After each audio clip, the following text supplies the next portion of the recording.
Decíamos que el proyectante horizontal es perpendicular al plano horizontal y tiene una cierta inclinación con respecto al vertical.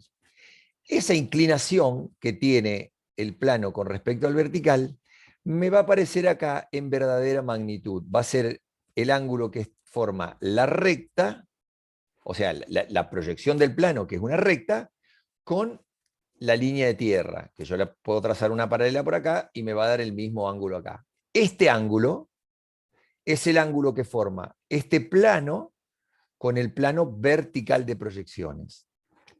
¿Se entiende esto?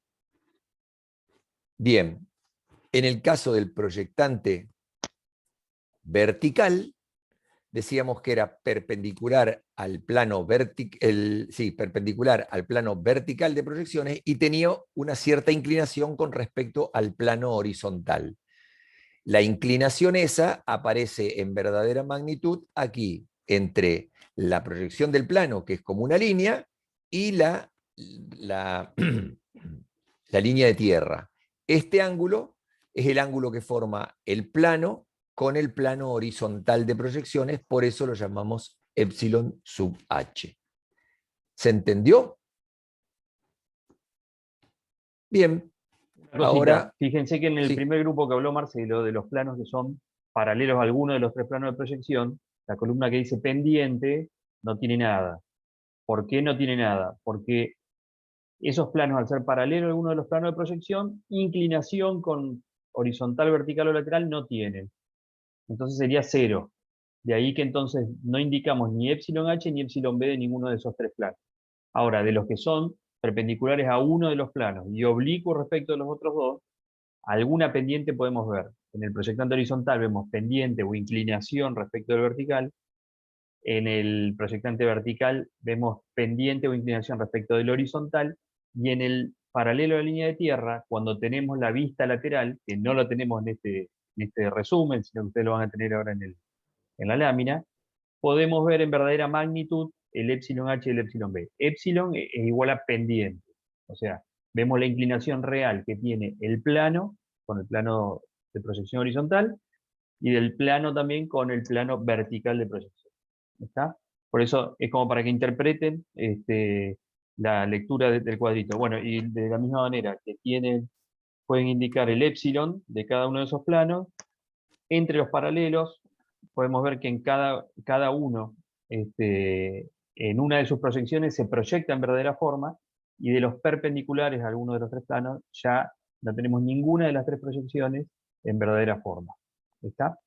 En el caso de los planos, como en el caso de las rectas, que vemos 6 casos particulares de posiciones de rectas y planos respecto de los planos de proyección, nos faltaría un séptimo caso, que justamente no sería una posición particular de plano y recta, que sería la recta oblicua y el plano oblicuo, que no cumple con ninguna de estas condiciones. No es ni paralelo a ninguno de los planos de proyección, ni perpendicular a ninguno de los planos de proyección. Entonces, proyección vertical, horizontal o lateral, los segmentos no serían no se verían en verdadera magnitud en ninguna proyección, y los planos no se verían en verdadera forma en ninguna de las proyecciones. O sea que tenemos 6 casos particulares, y lo que no se encuadran de estas posiciones particulares son rectas y planos oblicuos. ¿Está? Bien. Bien, justo le iba a decir eso, Perdón. del tema de las pendientes. Acá yo les dije que el plano, en el caso del proyectante horizontal, el plano formaba un ángulo con el plano vertical de proyecciones. Bien, el ángulo que forma un plano con respecto a algún plano de proyección se llama pendiente, ¿sí? Cuando hablamos de pendiente, de ahora en adelante vamos a estar hablando de ángulos, ángulos entre dos planos, ¿sí? Esto es la pendiente que hay entre este plano y este, el ángulo que forma ese plano. Entonces, el ángulo que forma un plano con el plano vertical de proyecciones se va a llamar pendiente con respecto al vertical. Y el ángulo que forma un plano con el plano horizontal de proyecciones, se va a llamar pendiente con respecto al horizontal. Por eso le damos epsilon h y epsilon b.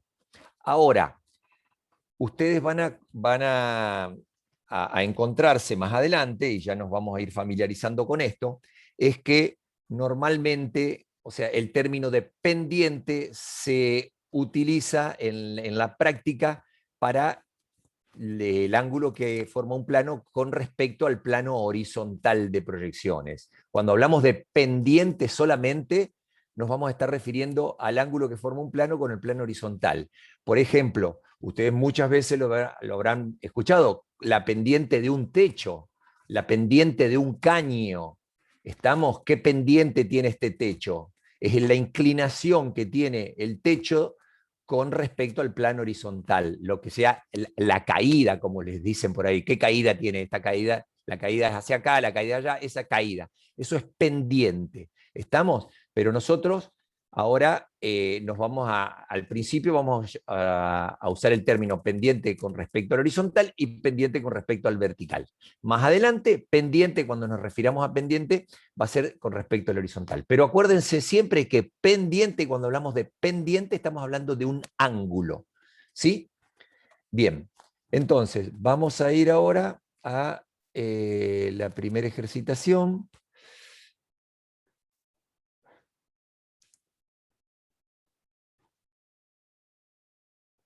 Trabajo...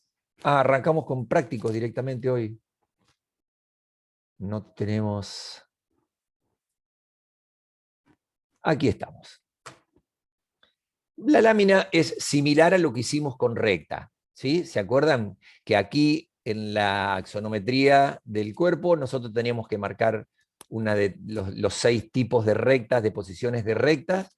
En este caso, aquí en esta axonometría, vamos a tener que marcar los 6 tipos de planos, de posiciones particulares de plano. ¿Estamos? Entonces vamos a elegir un plano, cada una de estas caras de este cuerpo son planos que están en distintas posiciones en el espacio, entonces vamos a tener que elegir una de cada uno de los tipos, de los 6 tipos que nosotros aprendimos.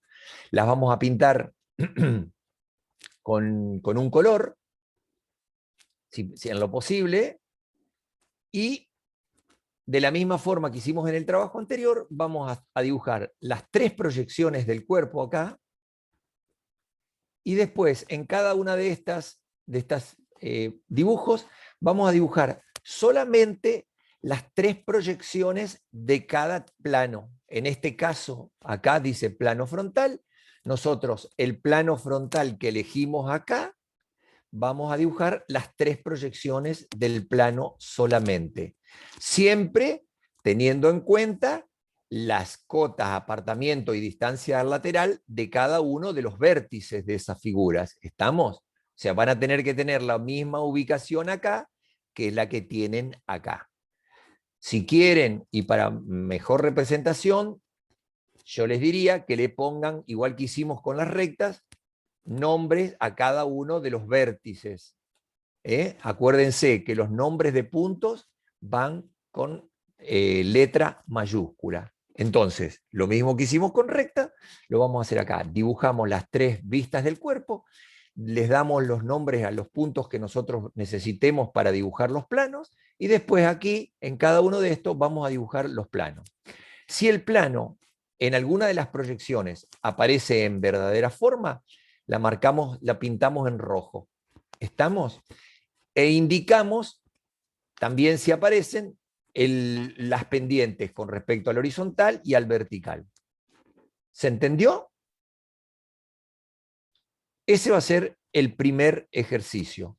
Y ahora vamos a ir al segundo. Bueno, empecemos con este y después a media mañana damos la explicación del otro ejercicio. ¿Alguna duda? Grabo hasta acá, chicos, y pruebo de subir entonces este video. Cualquier duda van consultando.